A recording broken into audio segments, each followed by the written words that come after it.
আপনার সুন্দরভাবে সংসদ পরিচালনা করুন এই দোয়া করছি। আসসালামু আলাইকুম। তুমি কেন এলেন ফাংশনাল না হলে কেন এলেন? কথা তো যা বলার উনি একাই বললেন। গতকাল কিন্তু আর কেউ দেশের প্রধানমন্ত্রীও কথা বলেননি। আমরা শুধু আনুষ্ঠানিকতা আমি প্রস্তাব করেছি, আনুষ্ঠানিকতা যোগ দিয়েছি, কিন্তু এখানে তো কেউ বক্তৃতা করে। উনি তো একটা সুযোগ নিয়ে স্পিকারকে ধন্যবাদ জানানোর নামে ফ্লোর নিয়ে উনি যেসব কথা বলেছেন, এটা গতকাল বলা ওনার ঠিক হয়নি। আরও সামনের সময় ছিল, উনি ফ্লোর নিয়ে অনেক কথাই বলতে পারতেন, বলার সুযোগ আছে। গতকাল ধন্যবাদ জানাতে গিয়ে নবনির্বাচিত স্পিকারকে উনি শুরুটাই করলেন এমনভাবে যে একটা তুলকালাম কাণ্ড ঘটিয়ে ফেললেন এবং লম্বা একটা বক্তৃতা।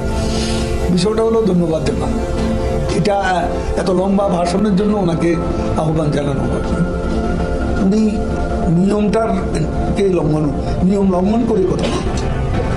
ওনার কথা বলার যথেষ্ট সুযোগ আছে সামনে। কালকে সংসদটা বসলো, সংসদে আপনি আসলেন এবং নেতা নির্বাচিত হয়ে আসলেন দলের, কেউ নেতা, কেউ উপনেতা, কেউ আনুষ্ঠানিকতা মেনেই তো এসেছে। আর স্বাধীনতার পর এদেশে মাত্র একজন বিরোধী দলীয় সদস্য ছিল, এখন তো তারাই 11 জন। তারাই তো, ওরা 11 জন আছে না, 11 জনের একটা টিম আছে, ক্রিকেট টিম অথবা ফুটবল টিম আছে তো। তারা রাজনৈতিক টিম, রাজনৈতিক দল টিম। আমরা ওইভাবে তাদেরকে অন্যভাবে চিত্রিত করা ঠিক আছে। আমি তো এতক্ষণ খুব ভালো বলেছিলাম, তো তুমি নামটা নেওয়ার পর মুহূর্তের মধ্যে আমার গুসায় এসে গেলো। আমি এখন কথা বলতে পারছি তো তদ্রুপ। এখন আপনি যে নামটা নিলেন জিএম কাদের, অ্যাকচুয়ালি আমরা এখানে 3 জন লোক যে আছি, আমাদের যে নীতি নৈতিকতা সামাজিক অবস্থা আছে, আমাদের মুখ দিয়ে একটা নাম উচ্চারণ করাটা আসলে শোভনীয়। সংসদের বিরোধী দল এবং স্বতন্ত্র প্রার্থীরা কি ভূমিকা রাখবে? আর একটি প্রশ্ন যুক্ত করি, যেহেতু বিএনপির এই সংসদে প্রতিনিধিত্ব থাকছে না, সম্মানিত দর্শক শ্রোতা, আপনারা কিন্তু ভিডিওর স্ক্রিনে দেখতে পেলেন সংসদের প্রথম অধিবেশনেই কিভাবে সংসদ সদস্যরা অর্থাৎ আওয়ামী লীগ এবং আওয়ামী লীগের সংসদ সদস্যরা মারামারি লেগে গিয়েছে, দস্তাদস্তি লেগে গিয়েছে। সেই ফুটেজটি, সেই প্রতিবেদনটি কিন্তু ভিডিওর স্ক্রিনে আপনারা দেখতে পেলেন। ইতিমধ্যে সংসদ নেতা কঠিন হুঁশিয়ারি বার্তা দিয়েছে।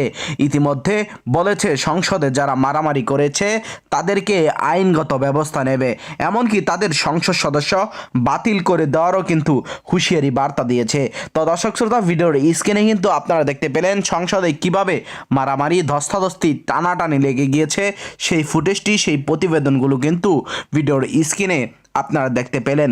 তো দর্শক শ্রোতা, ভিডিওটি দেখে যদি আপনার ভালো লেগে থাকে অবশ্যই ভিডিওটিতে একটি লাইক করবেন, আর আপনার মূল্যবান কথাগুলো অবশ্যই আমাদের যে কমেন্ট বক্স রয়েছে সেই কমেন্ট বক্স লিখে আপনি জানিয়ে রাখবেন।